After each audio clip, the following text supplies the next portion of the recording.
Hi, everybody. Thanks for joining us. This is Fred and David from WPShout, and today we're offering a free webinar on broadly having a career in WordPress and what we know about as a career in WordPress development. So we are going to go through some of the questions that people posted to the Google form that we offered to get webinar topics. And we're just going to spend about 10 or 15 minutes going through those questions, which are very, very good. And presumably, most of the people on this call have them as well. And we're going to kind of do a lightning round. And after that, it's just going to be a pure Q&A. You'll post your questions in the chat, and we will answer them kind of off the top of our heads. All right. So let's maybe just start in no particular order. Somebody wants to know, if you're trying to work as a WordPress developer, what is the reality on making good, decent money since there is so much going on with drag and drop builders? I think it's a great question. I'm curious, maybe David, you start and I'll supplement. Yeah, I was just thinking the other day about how much the market for web development remains pretty chaotic in terms of, I feel like I have met people who charge $5,000 to $10,000 for a drag and drop website and are able to get it because they have other relevant skills, like they are very good at marketing, for example.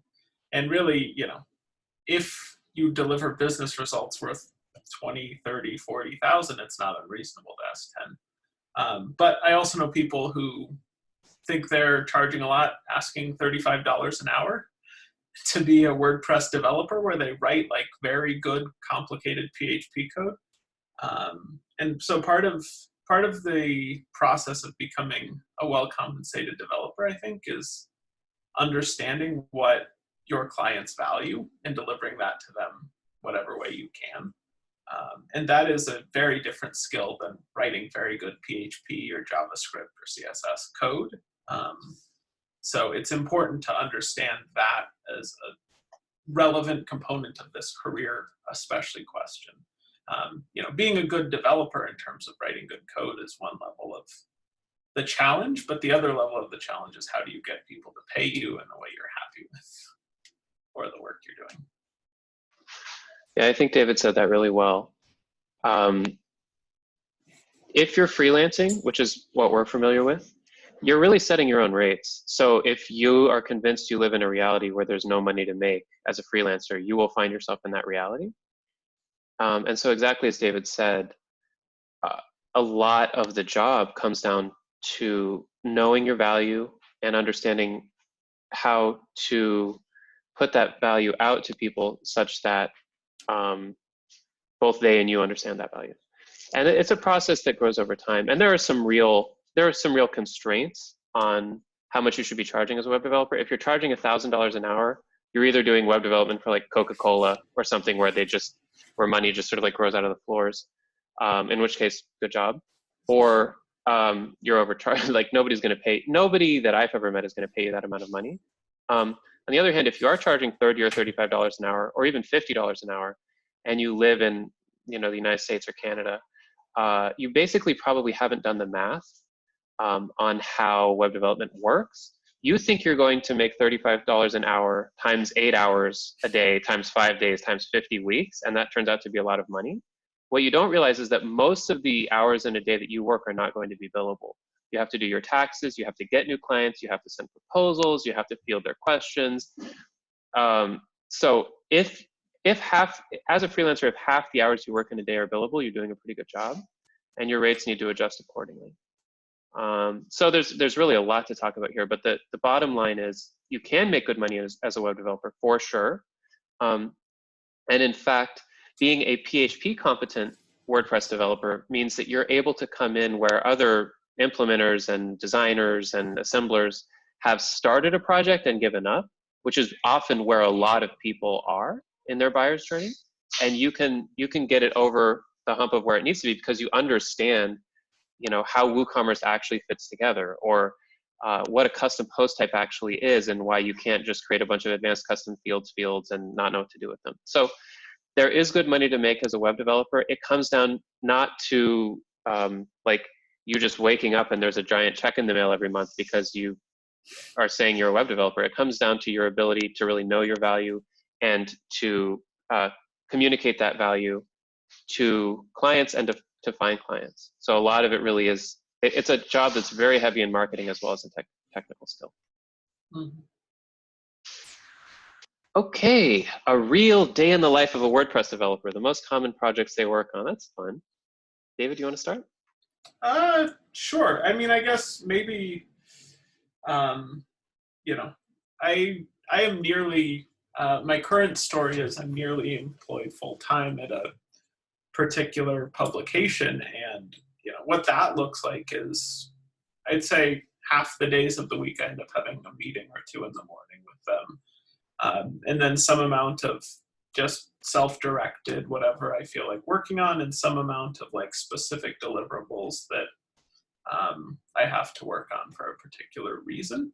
I am kind of in a fortunate position on that client relationship that, you know, they aren't expecting 7,000 lines of code per week or, you know, any arbitrary metric like that. They're much more interested in, again, this thing I started to mention earlier, which is like, where is their actual value to the business and how well are you providing that value is much more important as a metric than how many lines of code you shipped or how many websites you make or whatever. You know, I think in whether you're looking to be employed or you're looking to be a freelancer, you need to sort of shift your thinking if you really want to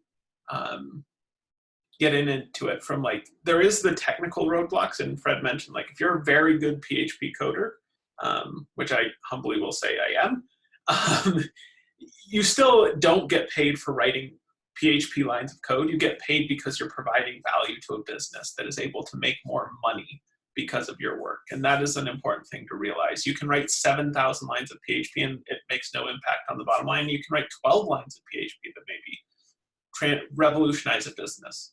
So it's important to think about that part of this whole ecosystem. If you want money for your work, you must figure out where someone else is getting money for your work. Because if you're just playing that first order game of how do I get paid to like produce lines of PHP code, you're playing a very limited game and very few people will understand how to utilize your skills correctly. So I think it's important to keep in mind, like, you know, for my client, they make money by running ads. By empowering them to run the right ads at the right times in the right places, I make way more money than if I wrote them a beautiful thing to manage all the custom fields that they, you know, to take Fred's point.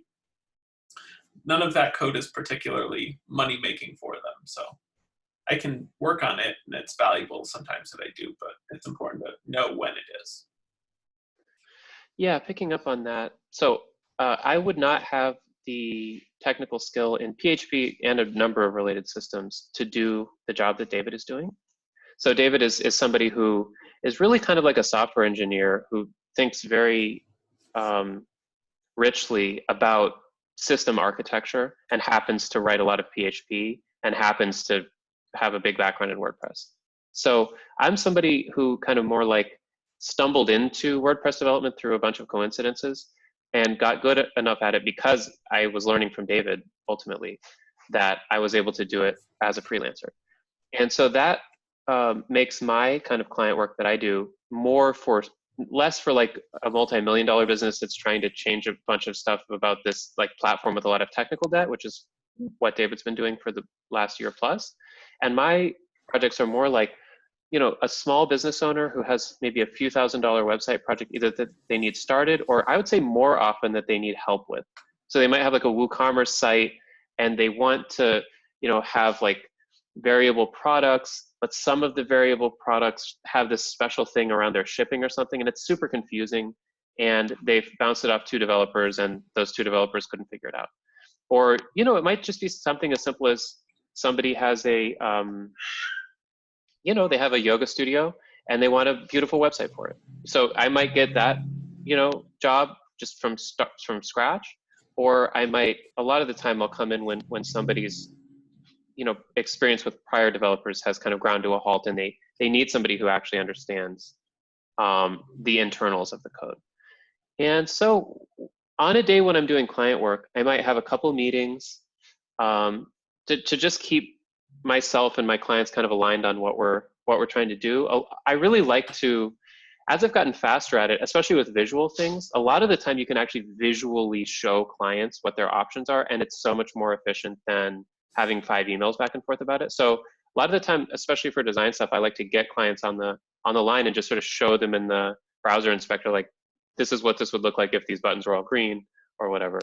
And then, you know, clients will be like, well, can I do this and can I do that? And they'll sort of be asking questions in a weird way. So maybe a client will send you an email that's like, can we put Wix inside WordPress?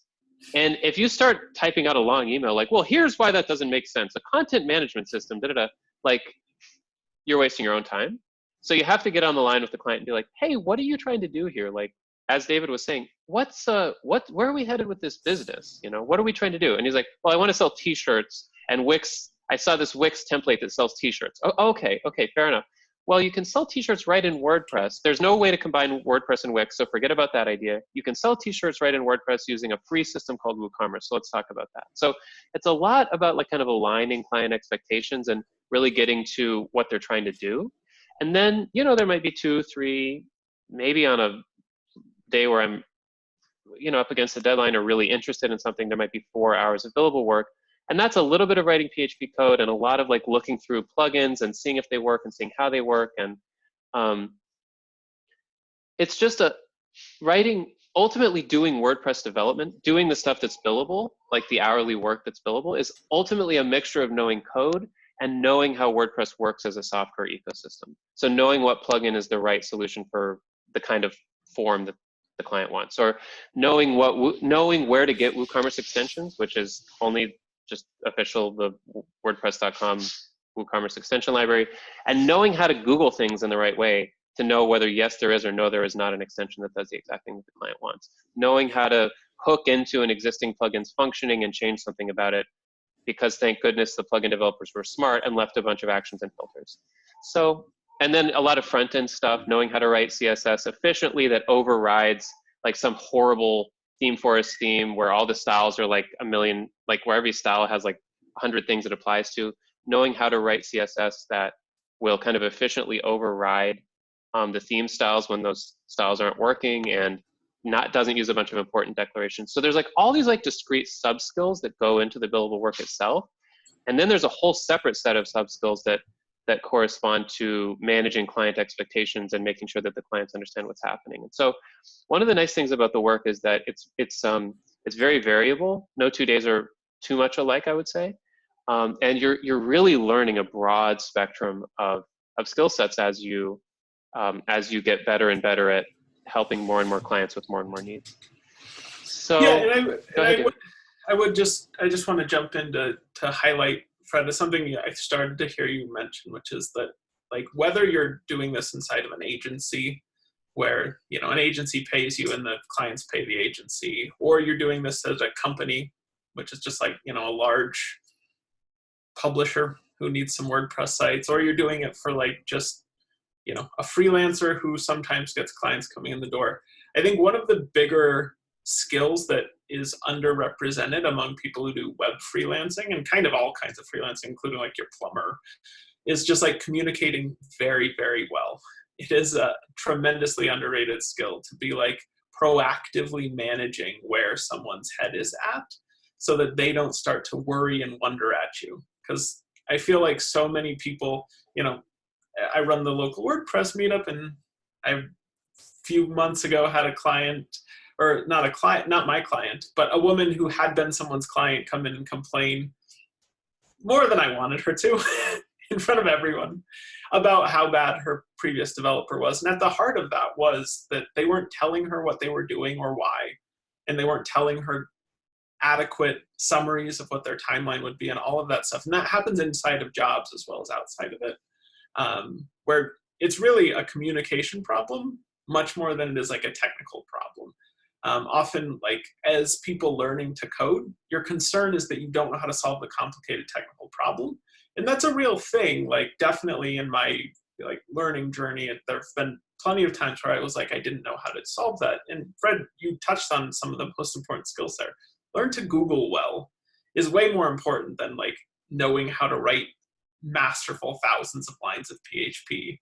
Like if you can Google to the right person to talk to and talk to them for 20 minutes, you can make a huge amount of progress relative to what a client can do who can't Google well and can't find the right person to talk to for 20 minutes. So I think communication is a big part of any of these things. And like they are the next level after you're just like, well, I understand enough of advanced custom fields to know that this is a thing I can just solve with advanced custom fields and it'll solve their problem very well. So I'm going to pause here. We have at least 2 other questions I want to get to from the Google form, but I want to open it up to the chat.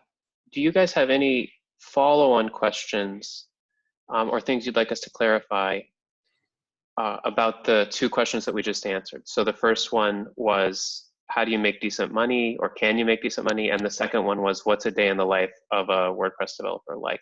Is there anything you'd like us to go into more detail about with respect to our answers to those 2 questions?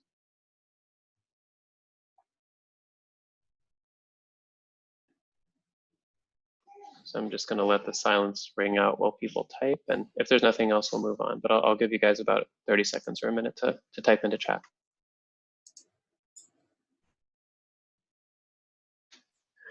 Norm asks, in your opinions, what is the real difference between freelancer and agency? Both are doing client work, etc. Well, so, I mean, David and I have a 2-person agency, and together we are WordPress freelancers. We are an agency of freelancers. So I don't think that the difference matters that much. I think here's how it works. Both David and I are responsible for generating our own business. In other words, we find our own clients. Neither David nor myself is somebody who just sits there, gets projects, hacks on the projects, does a git push, and gets a check in the mail. So I think maybe, David, correct me on this, but maybe you're an agency when you start having employees who have just maybe a marketing or a development role in the company, and they're salaried, and they aren't responsible for bringing in business. Whereas for us, we are a small agency, just meaning group of people who do tech stuff.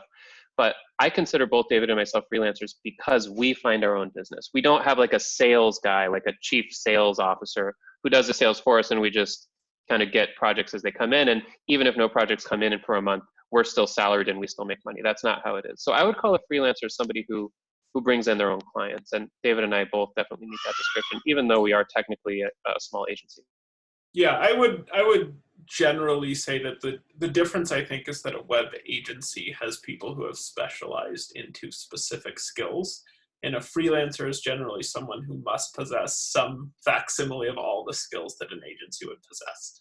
So that means, as Fred said, you have someone who is just like making new sales on behalf of the business, and you have someone else who's just building websites. Often you have project managers in that mix. That's where an agency has a project manager, a freelancer manages themselves, is generally the way I think of those 2 things when I talk about them. Although I would say that like the lines blur. A freelancer calling themselves a boutique agency does work. There's nothing about that that's like illegal. You know, no one has any technical definition of these things. They're mostly casual in the way we use English. Yeah, I mean, if I went up to somebody at a WordCamp and I said, if I went up to 2 people and the first person said, I'm a freelancer, and the second one said, I work at a WordPress agency, I would expect the first person to be generating their own leads and doing some mixture of development and design and marketing and sales. And I would expect the second person to be doing something specialized, exactly like David said, like, yeah, I'm a front-end developer at a WordPress agency. That means somebody who sits there, does a lot of JavaScript and a lot of CSS and 0 sales. Which is worth highlighting too, as like, if you are like, I want to design beautiful websites, I don't want to learn how to do billing, or I want to write like just gobs of great PHP code, like try to find yourself a job in an agency or a job at a large company that does WordPress in part of its business. Don't try to become a freelancer to write tons of PHP code or, you know, to make beautiful mock-ups of websites. That's not the way that freelancing typically works for most people I talk to and who I've known who've done it. Those people, like, you have to master a broad set of skills well enough that you can, you know, get your taxes done on time and also not have your sales pipeline dry up. So it's a set of skills you're mastering all at once. And so you have to do all those things. Yeah, that really dovetails into Roy's question. So I'm gonna read that out, and then I'm gonna read Ed's question. So Roy asks, how much about everything, and presumably as examples, he lists HTML, PHP, CSS, JavaScript, React, plugins, etc. Do you need to know, or can niches work? Good question. David, do you want to start on that? Yeah, I think that's a very interesting question. I think, you know, I know people personally locally here in Fort Collins, Colorado, USA, who are like, I am just a designer. I can write very good HTML and CSS for you, but I do not know anything about how JavaScript and PHP make my design work in the background, for example. And you can really specialize into that kind of thing, but the risk is you must then be better at marketing that skill set to people. The classic way I think about this is like every person I know who starts out as like, I am a WordPress freelancer, is like, I write content onto WordPress pages for SEO, and also I tell you which plugins you need, and also I sometimes write code snippets, or however they think about it, you know, and they're trying to do this giant range of things. And this is getting into a lot of what I was talking about earlier, which is that you must know where you're adding value to the underlying business that is a machine of, you know, taking money and turning it into services that cost less money than the initial money that was taken in, that kind of thing. You must understand that structure, because I know people who are just like, I am an SEO focused content writer and that is my job. And I make plenty of money doing it. I'm very happy with that line of work. And I also know people who are out there charging $35 an hour starting out, who are trying to write SEO articles and also feeling like they need to understand deeply how PHP works, and also feeling like they need to. And so if you're good at communicating the value that you do bring, in general, I feel like you don't need to know the depth of every niche. You must know that they exist, and you must generally know someone who you can ask a question. Like it is helpful if you're an SEO content person to know that I have this friend who I met at the WordPress meetup who I can shoot an email to, and they're happy to like meet for coffee to talk about this client I have who is needing actual technical expertise added in. That is a huge value add that your skills can bring, where you aren't advertising that you know that thing you don't know. But I don't think you need to know the depth of all the niches to make money at all. But you must know how to answer the questions at the depths of the niches to really be providing the maximum value. But that's a pretty important difference. If you know that you can, you know, talk to a friend who does the coding part, you can speak to the coding part without being the expert in the coding part. Yeah, I want to pick up what David just said and sort of reinforce it.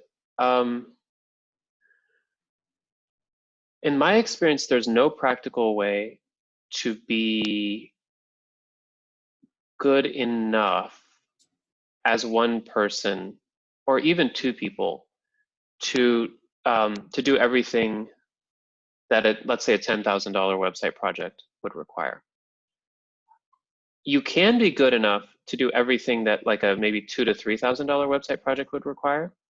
That would be the difference between, like, you know, somebody has like a bookstore and they want a nice website, and they want, you know, like an events calendar that has like upcoming reading, you know, like upcoming events at the bookstore, and they want, you know, a contact form, and they want to have a nice blog section for the bookstore. They want social media, and maybe they want like their Instagram to be on their homepage. So totally, like I could do all of that. Personally, I could do that in about a day. So you can be good enough at that. But once you get into like, this is a large business with a large-ish budget, and they're really trying to do something very tightly integrated, like, you know, hey, we want, you know, activity over here to kind of drive into our marketing automation software, and we want design to be shared so that like the way that this thing is marketed over here also comes out in the emails that the marketing automation sends to people. Like once people are really on their game, they're going to want a specialist for every piece of what they're doing. They're going to want an SEO specialist. They're going to want a marketing specialist. They're going to want like a technical specialist, which means pretty deep knowledge of PHP and possibly JavaScript. They might even want like a back-end and a front-end technical specialist if one person's like PHP and JavaScript and CSS and HTML chops aren't that good. So you're definitely constrained in the size of clients that you can take on and do full service if you're freelancing. And with like a larger client like that, it's like you would have to have like 4 or 5 friends that can do all the different things that those people need, like David said. And it starts to get into this weird situation where you're basically an agency, but you just have these friends that you're like, can I refer you this business? And they're like, okay, cool. And you're like, oh, I guess I'll shoot you $300. And they're like, all right, yeah. And so you're like, you're kind of creating this agency, but it's like very loosely bound together. And that's a problem I never really figured out. And it just basically kept me out of doing large projects because I didn't feel like being an agency. And I also didn't feel like being an agency in all but name, but like this loosely federated thing where it's like I have this marketer, I have like this designer who I love, and I have this marketer who I love, except the marketer, is in New Zealand backpacking. So, I don't have access to her for a week and a half. And then the designer, so you're capped as a freelancer. You can't know everything. You can know everything enough to do small projects. And you can get a little bit bigger than that by having good networks of people whose skills complement yours, but you'll never be able to take on agency-sized projects without becoming an agency. Those are my 2 cents. I would say learn enough about SEO to not screw things up, because the only times when I've sincerely regretted being a WordPress developer is when I've ruined people's SEO, thereby damaging their business. And that's happened to me twice in my career, both in the first like year or 2 years that I was doing it. And then, learn everything else as you can. I would say it takes 6 months to be like not freaking out all the time. So you really need a lot of support during those first 6 months. I would say it takes 2 years to get comfortable. And I would say it takes 5 years to be really comfortable. I would say it takes about as long as it would take, like how comfortable you'll feel as a WordPress freelancer is how comfortable you would feel living in a very foreign country, starting with zero knowledge of the language, like for that same amount of time. So after 6 months in, South Korea, you would be able to like get your mail and talk to the mailman and, navigate the subway. After 2 years, you'd have friends and you'd be able to like go to parties and say interesting things. And after 5 years, you'd be like, yeah, this is what I do. So it takes about the same amount of time, I would say, to get comfortable. And the point is you need a lot of support in those first 6 months and those first 2 years so that you don't end up just, out in some small town in South Korea, lost with no way to even ask how to get home. So yeah, those are some thoughts. Yeah, I think I would just echo all of that. And I also think a lot of this comes down to communication challenges, which is why I wanted to touch on Ed's question of how do you work out design engagements to not have scope creep in terms of design. Because I wanted to say something a little counterintuitive, which is that I think scope creep is just a communication problem. And in general, the primary thing is that we don't outline up front what we are doing or what we intend to do and how we intend to do it clearly enough that people don't understand the limits that we're thinking that we have established that actually aren't clear. Because most in general, like people come to a freelancer or an agency for help with a web project because they don't understand the internet well enough to do it themselves, right? And your job is primarily to help them have enough knowledge about how the internet works that they know that a WordPress site is the right thing for them for these reasons. And the alternatives were these things, and we didn't pick them for these reasons. There's a ton of communication that is at the heart of all of this. And scope creep generally, in my experience, is that like people think that you are doing their work more quickly than you can, than is possible. And they're like, well, this should just be a small other thing that you're doing. And it's not. Like the reason you're frustrated by scope creep in general, and this applies to me as much as anyone else, is that I wasn't clear enough that I am going to be doing this work in this way. I expect it'll take me this length of time. and therefore it will cost you this much money. And being really, really clear about what you're doing and why you can't do that new work within the budget that was set is really the challenge of scope creep. It's not that people are unrealistic. It's that people need to understand more deeply why you're capping the project at, like, you will pay me $5,000 and I will do 50 hours of work, or you will pay me $5,000 and I will deliver a website. Like, they need to understand why that is the way it is, so they know why the request for, like, can I have messaging on my website, maybe doesn't fit within that budget. Yeah. To piggyback on that, it is absolutely a communication thing. And one of the skills that it's wonderful to have as a freelancer is to be able to understand how the client, like what the client's reality is like as it pertains to this project. So a lot of clients have had multiple relationships with developers who made them feel stupid. And the developer did all this stuff and charged, like, they might have gotten a bid for a project, and one developer told them it would be $600, and another developer told them it would be like maybe 80,000. Right. And they don't know what's true, and they don't understand why they're getting bids that range by like 20,000% on the same project, and it's making them feel like everybody's a con artist. And they're not wrong to feel this way, because we're we're a profession where everybody's self-taught, and many of us don't even know the skills that we don't have. In other words, I did not know that I didn't know SEO until I'd already broken one person's site. And then I didn't know that I didn't know never to check the discourage search engines button until I had learned the hard way never to do that.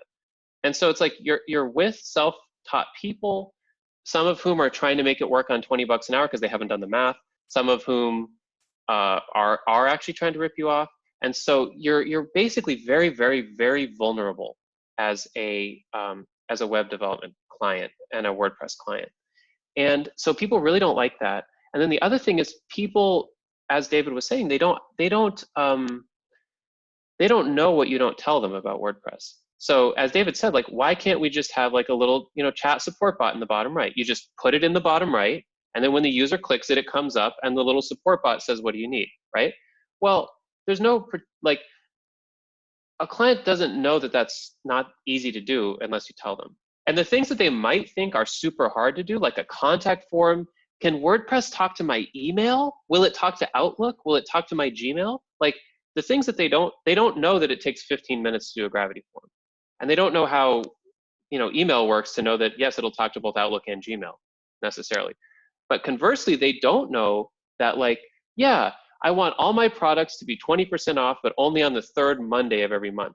Like, that's such an easy sentence to say in English. They don't know that it takes 4 to 10 hours to actually write that in PHP, because the site is a nest of WooCommerce extensions.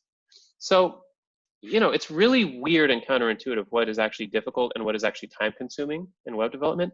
And so you have to be very, very active in expressing those things and expressing them in a way that the client can hear. I personally love analogies, and analogies really light things up for people. So if you can take like a minute, even coming into a conversation with a client, and be like, it's difficult to estimate this project because you're basically asking me to say how long it will take to put together a puzzle, but you haven't told me how many pieces the puzzle has. Like, just whatever. Just like start talking in a human language so that people can rule out that you're just ripping them off or that you're an idiot. And yeah, I think scope creep really just boils down to communication, and communication is one of those soft skills that literally could not be more important than, for a freelancer. Yeah, it's probably one of the most important skills that there is. Yeah,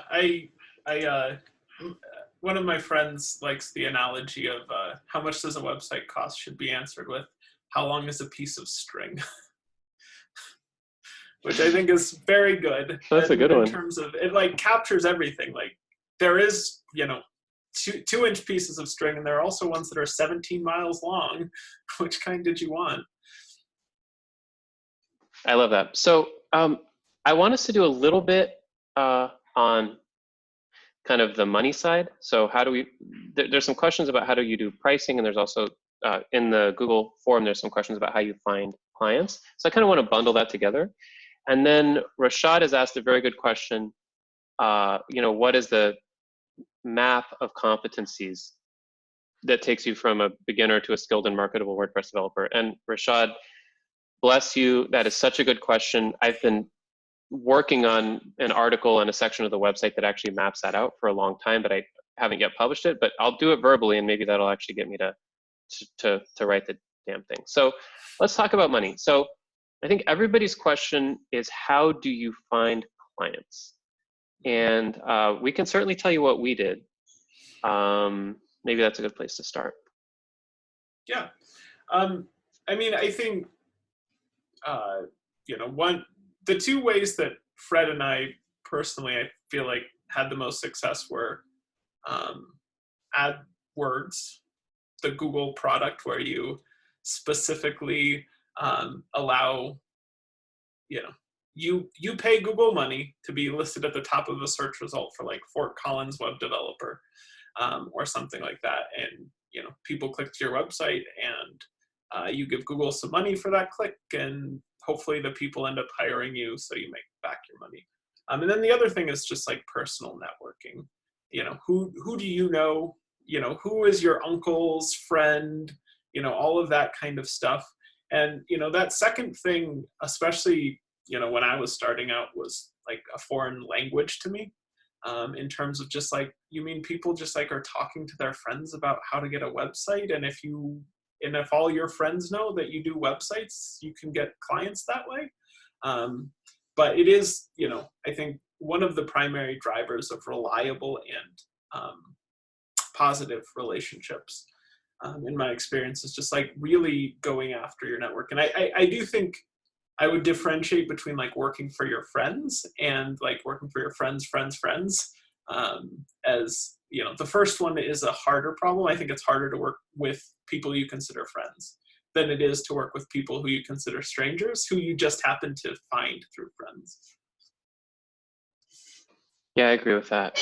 Yeah, I mean, the first way I ever got clients was I found like 10 websites online that belonged to people where it kind of mattered how your website would look, like a law firm or something.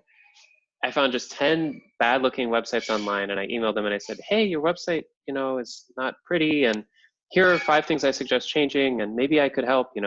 It was brutal. It almost killed me, but I had no choice because I needed the money. And it worked. I got my first client that way. My conversion rate was, I think, about 5 or 10%. In other words, I did that actually for a total of about 20 websites, and I think I got 1 or 2 clients. And at that time, I think I was charging maybe like $18 an hour or something like that, which I thought was a lot. And so I worked for probably 20 to 40 hours on my first website, and I made like $200.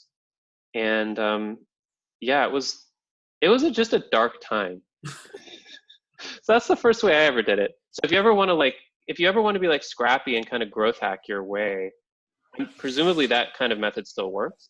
As soon as I could, I stopped doing stuff that was that painful. And the next thing that worked for me was actually in-person networking. So I just started going to my local WordPress meetup, and I met designers and marketers and people who just needed somebody with some amount of technical chops. And I wasn't pushy, and I was just kind of going to the WordPress meetup just to sort of like, I guess, just to learn or just to try to feel a little bit more established. And I met people that I clicked with, and after a couple of months, they needed help with something, and their go-to person was too busy, and so that really works. If you can, when it becomes possible again to do in-person networking, you must be doing that. If you want to get clients, you have to go to in-person networking events, and I would just look on Meetup, especially for WordCamps, but also look for like places where designers and marketers and copywriters hang out, because they're going to need somebody who can do the technical side. Yeah, and then from there, referrals becomes a huge, huge, huge source of business. So as David said, I would recommend, if you badly need like your first 2 clients in the next 3 months, leverage your network. Like be like, yeah, Uncle James, weren't you talking about like getting a bass fishing website up? Like I could really, afford to grow my portfolio, and I don't know, I'd like to charge for it just to get in the habit of charging for it. But of course I can be flexible, it'd just be, like that. And then as you said, it's better not to be working for your uncle in case he loves you as a nephew but hates the way you build websites. But if he's got a friend who also wants a bass fishing website, then you're in business, I would say. So personal like just working with your existing personal network, growing that personal network through networking events, and don't expect too much expect to be getting business within the first maybe month or two, not that day. Don't go to a networking event and be like, how much money, how many checks did somebody write me at the end of this 90-minute networking event? Just go there in a good faith way and try to add value, try to contribute. And within a couple months, expect to be starting to see, some glimmers of life. And if you need to do the kind of scrappy stuff that I did to make my first $200, which was really nightmarish, probably it still works if you can stand to do it. Yeah, I just want to quickly jump in and say, like, one of the things I think on the in-person networking is that the obvious place to go as someone who identifies as like a WordPress developer is to go to your WordPress meetup. But, I don't know how American the institution is, but your chamber of commerce or some other place that business people get together to talk about business is actually a better place to go be the WordPress expert in that room than to be in a room of WordPress experts and aspiring experts trying to tell people about WordPress. Because the business people need websites. They might not know what WordPress is, but they need a website. And if you are their website expert, that's a much higher leverage place to be than one of the 7 WordPress experts in the room at your local WordPress meetup. That's a really good point. And just sometimes it's better to take the word WordPress development and just replace it with the word plumber, right? So if you wanted to find plumbing clients, where would you go? To a meetup of plumbers? Would you be like, hey guys, who needs a sink? Everybody would be like, each of us has 1,000 sinks. You would go to maybe a place of hotel, like hotel managers and office building, general managers. So yeah. And I think one of the ways to sort of niche down, if people are interested in that, is like be the WordPress expert for people who build resort websites or something. There is like this one of the more salient ways to niche as a WordPress developer is to have the same type of client. I was talking to a woman around the WordPress meetup the other day, and she was talking about how she works for an agency that mostly serves kids camps. So like places where kids are sent outdoors over the summer, like they're like well known within the network of people who run summer camps for kids. And that's where they get most of their clients, just because they happen to have that interest in common. And especially if you genuinely are interested in kids camps, being the people who give WordPress sites to kid camps is probably a pretty good gig. That's very true. The only thing I'll say about that is be careful what industry you choose. If you're choosing like bands, or for me, I'm interested in meditation. So it's like people who want to start a meditation retreat center. Like you're choosing people who don't have a lot of common sense and never have any money, unless you're being very thoughtful about the clients you take on. So, be thoughtful about the niche you're in. And if you can make, being the WordPress guy for the niche that is your passion work, that's wonderful. But if you're, running into people who structurally just aren't going to have a lot of money or practicality, then you're probably going to need to rethink. And in my career as a developer, it's definitely not the case that I'm like the WordPress developer for people interested in meditation. But I have had some very good projects over the years that involved that interest. So it's a nice thing, is just to be cognizant of, what other interests or hobbies or passions do you have, and don't force it. I mean, if your interest is law, then try to be somebody who builds lawyer websites. They have plenty of money. If your interest is, pottery, don't force yourself as like the guy who builds pottery websites. But over time, you might be able to find ways that those interests can intersect, and that's something to look forward to.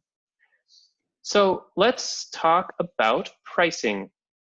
Norm, let's just answer Norm's question first, and then we'll go to pricing more generally. Norm asks, do we have experience in a job-based pricing model, dollars per web page, flat rate versus hourly rate for work, pros and cons? Great question. I guess I'll start on this one. I would definitely do that. In fact, I've thought about doing it many times. And here's how I would do it.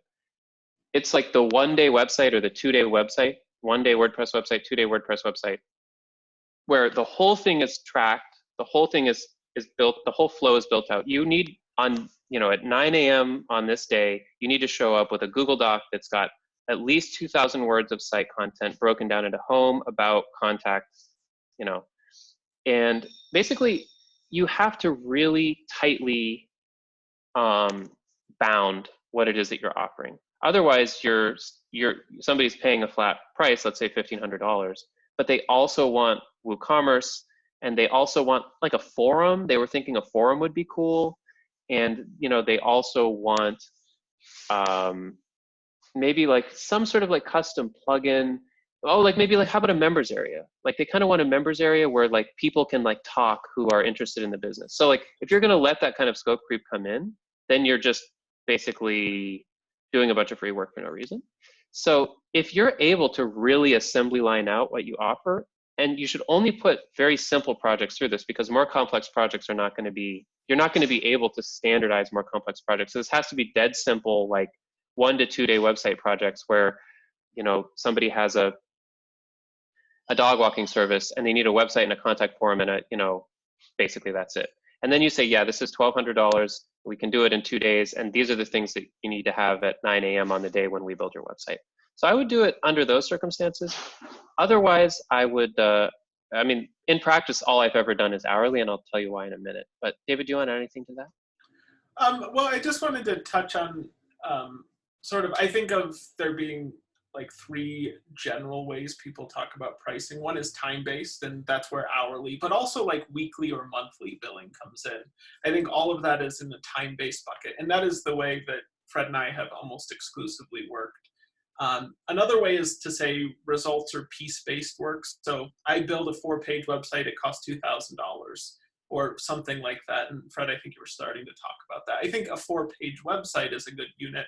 I think the big deficiency here is that if you let scope be unclear up front and you put a fixed price on it up front, that is where people feel that pain of scope creep. Like if you do time-based billing, your time is your time. They can't really argue with the clock. If you do piece-based billing and you're like, well, we'll build you a website for your plumbing company. And then you're like, oh, you wanted a chat widget and also a like custom estimator based on how many toilets, feet of two, whatever. Like that's just like, if you leave that ambiguous, you're going to be in a world of hurt. And then the last thing that people sometimes try to talk about, getting people to pay based on is value-based, or to say, how much value does the business realize based on this work? And give me, as the contractor who gives you it, some percentage of that work, be it 10, 20, 50%, whatever. I think the last one is really complicated for a bunch of reasons. It sounds so nice to be like, well, I'm going to provide this business $100,000 of value, so they'll pay me $50,000. But how confident are you that you can deliver $100,000 of value, et cetera? And then as I talked about, like the piece-based is complicated because you have to be very explicit upfront about what you're offering. And I had a pretty medium experience to bad experience last year working with a friend who I was like, we can leave it. We cannot specify things very clearly, and I'll just charge you a fixed amount. I thought I was being generous, and I ended up regretting it. And that's because like time is the simplest thing. We all agree. We all have the same amount of time. We understand what time means. If we say you pay me this much per month or you pay me this much per hour, people get that. And they might be like, that took you 17 hours? That doesn't sound right. But other than that, they can't really grouse about what the meaning is there. And that's why I think I'll let Fred go into it. But one of the reasons we've always favored time-based pricing is that it makes that it avoids the 2 hassles on the other 2 models. Yeah, no, exactly as David said. Like value-based pricing, it sounds incredible, but it's like if you're trying to build a restaurant and your roofer is like, don't pay me anything now, but I just want to take 5% of the profit you make in your first 5 years once this restaurant is open. And it's like, why is my roofer now a partner in my business? Like, it's just, I mean, it depends. Like, if you're doing mostly kind of technical work, it kind of is like that, and it's as weird as that. If you're doing like heavy marketing work, like you're doing like marketing campaigns and they have a certain direct ROI that you can actually really track, then value-based pricing makes a little bit more sense, because you're directly, like, your work is directly trackable to profit. But, you know, again, if you're setting up the walls and floors of a restaurant, like, how much of the profit that the restaurant makes in the next 10 years is attributable to you? If there wasn't a floor, people would just fall through to the earth below. So maybe 100%, but on the other hand, anybody else could have built the floor, so maybe 0%. Just, yeah, for any of the kind of work I've ever done, it has not been an attractive option. And then, yeah, to go back to the topic of flat bidding. So you could talk about per project bidding, which means I'll build you a website for $1,500, or you might get a client who says, I'm only comfortable if you flat bid this. And usually why they do that is they don't want the cost to go over what they're comfortable paying. So if somebody asks you to flat bid a project, what you do is you just calculate out what you think the hours could be, and you maybe multiply it by 2. You take the most conservative version. You have to get the scope exactly mapped out, like David was saying. And then you think, okay, I think this is going to take me 40 hours. So you quote them a flat bid that is what 80 hours of your time costs. And that's how you do it. So I will do flat bid if somebody requests it, but I'm going to give them a very, very conservative estimate, because things always take longer than you'd think. Always. Like, a good rule of thumb is that your estimates should be what you think it'll take multiplied by 2, honestly. And then, yeah, under that constraint, if somebody prefers to pay by flat bid, I'll do it. But the secret of it is it's really hourly in my mind, and I've just given them a very conservative estimate that I'm willing to stand behind. Yeah, and I just want to jump in there to touch on a few related things. One of which is, you know, another way you can offer someone a flat bid is give them a fixed quantity of time that you will work. And I've done that a ton of, like, you want a flat bid, I will give you 10 hours, you will pay for 10 hours, and we'll see where we are then. That can work very well, because what they're wanting is to control the spending. They don't want you to come back and be like, now you owe me $7,000. And they were like, I thought it was 700. Like, that's what their fear is. So if you can work iteratively with someone to do design sprints or however you want to talk about it, I think that helps people a lot. It is also the case in my experience that the further you get from hourly bidding, the more comfortable it is. If you can get someone to pay you a monthly retainer to do work, like, you'll generally feel like you have more space there than if you're like, well, I'm about to, like, go take a 20-minute walk. Can I charge my client for it? Like, you just obviate a lot of those essential questions about working hourly on a contract basis of, like, well, do I have to stop and start for every 4-minute break? What if the bank calls me about this credit card offer and I take that call? Do I owe my client the 4 minutes back? Like, that I've always found a little stressful. Like, I've always, you know, come to terms with it. But, you know, one of the reasons to go towards, like, daily, weekly, or monthly billing is that if you're like, we will give you a month of work and we think we can probably accomplish this in that much time, that also, like, accomplishes the capping spending goal that most clients come to you with. Is like, they don't know how much this should cost, and they're trying to grapple with how much, like, you know, if a website could cost between $100,000 and $100,000, I want some sense of safety of, like, I know that this month I spend $7,000, whatever it is, so that you can provide without having to really go as far as, I will just charge you $750 for these 2 pages to be added to this website that have these powers. Yeah, so my 8-month-old is screaming, so sorry if there's a lot of background noise. The last thing I just want to say is, if, again, I really think the hour is kind of like the atom of time, sort of the indivisible unit. And so, yeah, I love billing daily or weekly or monthly. It's much more relaxing, as David said, than, like, pausing your time tracker to check email and then picking the time tracker up and you just build 6 minutes and then now you're on minute 7 of your new billing clock. It's a bit of a drag. So day, week, or month billing is wonderful, but calculate it out based on I would say on hours. And if you do end up doing hourly billing, which I've always done, I guess a couple things I'd say are, I don't care how new you are. If you live in a country with like a cost of living comparable to the United States, don't bill anything less than $60 an hour. Just don't do it. You will not make money. You think you're going to be able to work like 7 billable hours a day, but you're not going to be able to. So start at $60 an hour and go up from there. And, you know, David and I mean, our business only started working when David said, okay, just raise your prices. And I was like, oh, I don't know. And then I did it. And then we began to be able to make a living. And when I say make a living, I'm not talking about, you know, a great living. Like, I'm not talking about the kind of thing that would make anybody jealous. I'm talking about like, can pay my rent and buy groceries. So people don't actually care about your hourly rate that much. If your hourly rate is 60, they will go for your hourly rate at 120. They don't actually care. There's not like some magic number that turns people's brains off. Or if there is, it's maybe much higher than either 60 or 120. They just want to know if you can get the job done. And so start at 60, and, you know, maybe get that first 6 months under your belt. By the time you're actually comfortable and you know WordPress is a system and you know PHP and you know how to get people a good result, you should be billing at least $100 an hour. And, you know, where you end up is up to you. David and I have sort of ended up in the 100, 125 range. I probably should go higher. David's ended up higher than that. So those are some numbers to have in mind. Go ahead.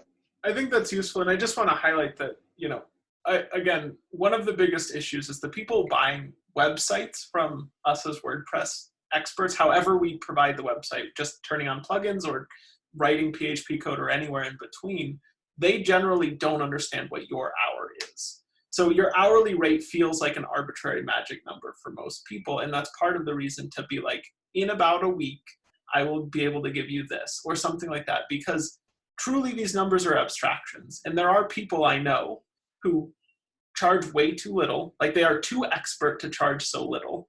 And there are people I know who I'm like, how are you able to feel good charging that much given what I feel like you know? Like, I've had both of those experiences in my career. And part of it is that anything like an hourly number is very arbitrary. Some people work very efficiently. Some people work very slowly. Some people, you know, are happy to like be like, oh yeah, I went to lunch, but this was my primary project for the day, so that was an hour. You know, so it is an arbitrary number, any of these ways you slice it, because there are so many different things that an hour can mean to people. But I think the core thing that Fred's highlighting is correct, which is like, you really should probably count on less than half of the time you're working, you will be billing a client at your nominal rate. That's just a good rule of thumb. If you take that for granted and you happen to get up to 70% of billable hours, like, good for you, you just got rich. If you take that for granted and you end up at 30, that's okay. Like, you're within a margin of error. If you think you're going to bill 100% of your hours, which is the mistake Fred and I made when we started, you will be sad and broke. You will be, and you'll be paying for QuickBooks and, you know, Drip or some email marketing software and Microsoft Office 365. It's just not going to work. And as David said, you know, don't wait till you feel amazing to raise your rates. But there is it's like a step ladder, sort of. It's like you start out at a rate that feels too high, and then 3 months later, you don't even think about it because it's just been your rate for 3 months. But then you get better and you realize, wait a minute, and this is where I'm at, like, an hour of my time is like extremely valuable for somebody who knows how to use that hour to make their business better. Like, for many people who are careless in the way they approach WordPress websites, an hour of their time actually has negative value because they're creating confusion that's going to just hurt the business they're working on, and they're actually creating future expenses because somebody like me is going to have to come in and clean it up.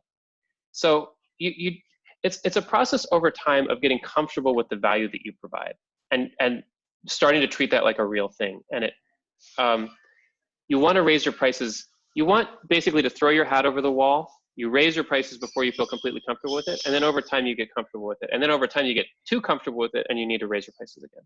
So that's kind of how it works. Okay, well, we are 2 past the hour. I want to answer Rashad's question about breadcrumbs, and then I kind of want to do some wrap-up comments. Does anybody else have sorry about my screeching baby. Does anybody else have any burning questions that they want to put in the chat, and we'll see if we're able to get to them? I'm going to start answering Rashad's question, but if you have any burning questions, now would be a good time to put them into the chat. So Rashad asks, where do you find the map or the breadcrumbs to take you from beginner to skilled and marketable WordPress developer? Okay, so ask me that question again in a month, and I promise I will have something. No, 2 months, and I promise I will. And I promise I will have something. And I promise I will have something on WPShout that will kind of save the knowledge that answers that question in my mind. But here's how it is to me. So first, you need to understand WordPress at a user level. You need to know how to use WordPress. Like, read WP Beginner tutorials and know how to create a new page and a new post and a new user and change your user's password and all that stuff.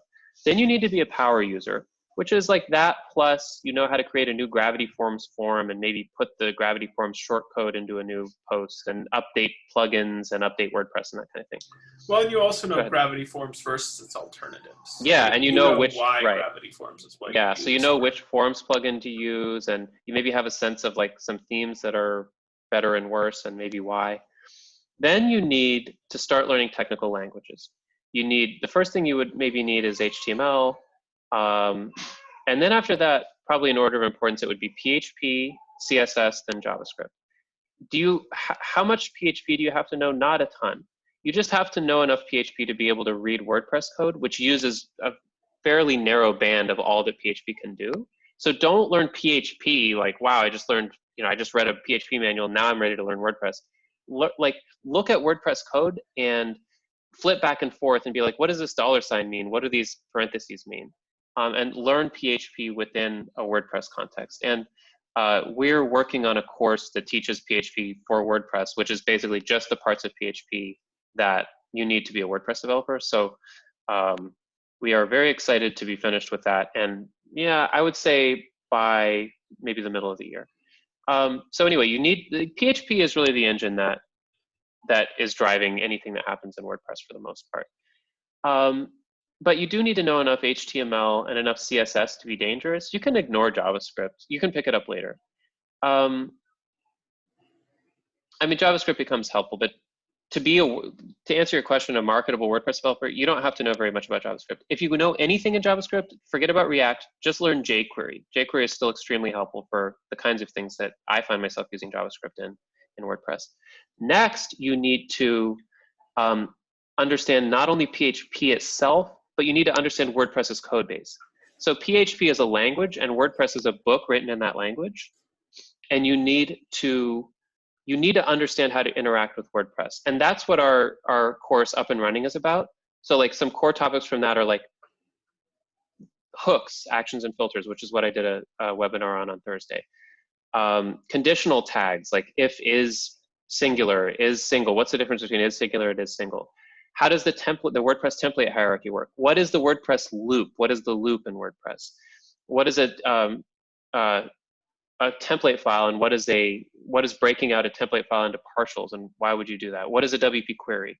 So all of these things are systems within WordPress, and the language of them is PHP, but there's specific vocabulary within that language that is unique to WordPress, and that's where really a lot of the meaty learning is.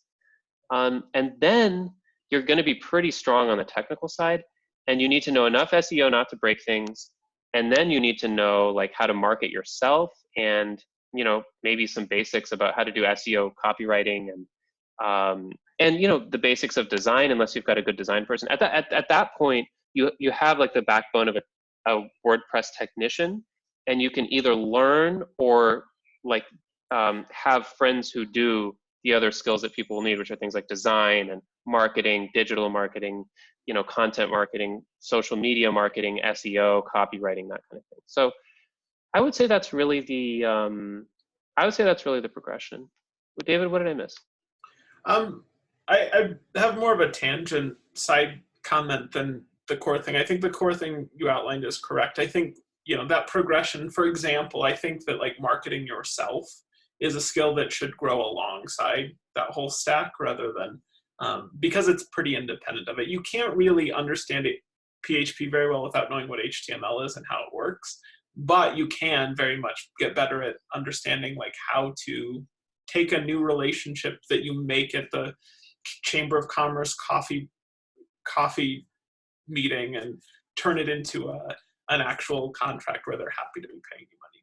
But the other thing I wanted to mention is just like there's no substitute for doing it, for getting out there and being like, I'm gonna, give you a 50% discount off of this $60 rate because I have some savings from my last job, and just get in there and like meet a person where they are and find out what they need to do and find out what you can figure out about what they're trying to do and what you can't. I think that is really important. I mean, I was thinking, I've heard this cited to Chris Coyer at CSS Tricks enough time to cite him for it, but I'm sure everyone's heard this before, but just build websites. Like our core job here is to build websites for people. And so building yourself a hobby website for, your snake collection, I don't know, is worth it. Like it's a big part of actually building this competency and finding out what you enjoy and what you care about. Like if you're wanting to be on the first page of Google for your snake website, you'll probably learn a lot about SEO along the way in a way that you wouldn't if you were just doing it for like mercenary reasons for people you didn't know. So I do think there is a map. But the thing is, like, you might find some of this so natural you don't need to study it. And you might find other of it so foreign that it takes you 8 times longer than average. And both of those things are totally normal. But you need to, like, finding out your own competencies and how they relate to the world is really a very, very important part of this whole thing, because no map is the territory. That's very, very, very true. And Rashad, I just want to add kind of one thing that I think I would add to the little timeline that I put together, which is there's power user and then you start learning technical languages, right? In the middle in there is where is what I would call assembler or implementer, WordPress assembler or WordPress implementer. And those are actually job titles. I don't know if anybody self-identifies as that, but those are people who can make money. If you've got marketing chops and you are a WordPress implementer or a WordPress assembler, you could make a career out of that. And I think some number of people do, although I don't know that many. So let me tell you what a WordPress assembler or implementer knows how to do and doesn't yet know how to do. They know a combination of like a theme and some set of core plugins, in particular a front-end drag and drop page builder plugin that allows them to create simple WordPress sites that are a lot like, maybe like a Squarespace site.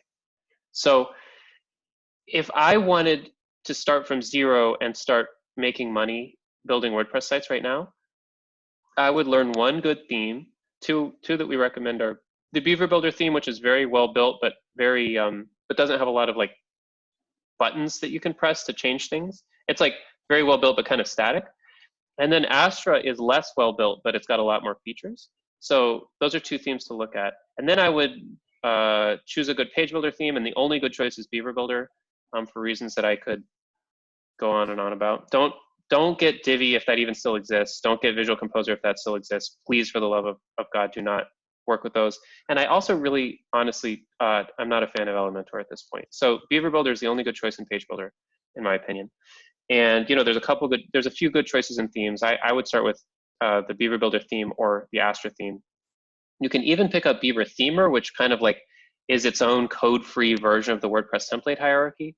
And you could spend like a couple of like sweaty weekends learning this theme and this page builder and starting to create things that look like a WordPress website, or maybe more accurately, they look like a Squarespace website. In other words, there's a lot of stuff on the front end. There's a contact form, and the contact form is cool because it's got like, it's like in a colored box, and then there's the guy's face next to it. Then on mobile, it kind of crunches down. So it's like everything that people think of as a website, an implementer is doing using a core choice and theme, and then a few core plugins like maybe Gravity Forms, Advanced Custom Fields, Pods, and then a front-end drag and drop builder that they understand. And you could get there not with too terribly much work, and people should be willing to pay you for that service as long as you don't overpromise what you're able to do. As long as you're only kind of working on the front end with some very, very limited functionality stuff like Gravity Forms, that's a lot. I mean, a lot of people, that's really all they want from their website. They just want it to look beautiful and be like a good brochure for them and a way to contact them. And you could get there pretty quickly. And I would say you can start making money, and then you start learning how it all works, which is essentially PHP and the other stuff I talked about. So yeah, by the time you're a real implementer, you should be able to make money on WordPress, I would say. So hopefully that's a helpful little kind of addition in the middle of that flowchart. And if you're having trouble visualizing that flowchart, it's because I haven't written it in a way that you can actually look at. And please give me a couple months and I really will do that. Okay, so last call for burning questions before we do a couple minute wrap up here.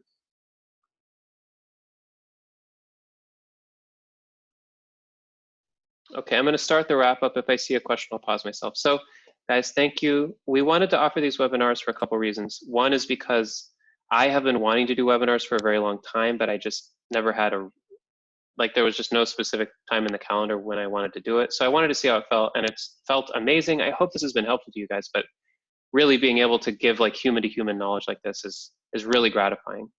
We also wanted to do it because we know that, a lot of us, well, we think a lot of you guys are in a kind of scary place right now with the pandemic, and maybe you guys are thinking about quitting your job at a whatever cruise ship and want to be a WordPress developer. So we thought maybe this could be helpful. And along with that, we are doing what's called a learning cohort on Up and Running, which is our course that teaches you the PHP vocabulary of WordPress, that thing I was talking about a few minutes ago. And that ends today. So it's a discount on Up and Running itself or on any of our courses. But what it also is that anybody who commits to learning Up and Running during this period, we're going to do a weekly webinar, 4 weekly webinars that take you through each third of Up and Running, and then there's a fourth just kind of open Q&A. And we want to do that so that if you're going to commit to learning the vocabulary, the PHP vocabulary of WordPress, we can kind of hold you through doing that learning in a timely way, so that it's not the kind of thing that just stays on your to-do list forever, but that a month from now you really understand WordPress deeply. So check that out. You'll see the language about the sale on our most recent WPShout article, and you'll also see the sale itself at courses.wpshout.com. And as always, if we can help in any way, find us on our Facebook group or email us or whatever. We're happy to talk to you. So thank you guys. David, do you want to give anything? No, I don't have any real wrap-ups. Good luck. Yeah, good luck. Have fun. Have fun. I've been told that yeah, John, those cohorts, yes, will be available for existing Up and Running buyers. And I've been told that on the last webinar, people told me I touch my face all the time. I hope that's not true this time. I haven't been keeping track, but I'm gonna go wash my hands. You guys do the same, and nice to see you.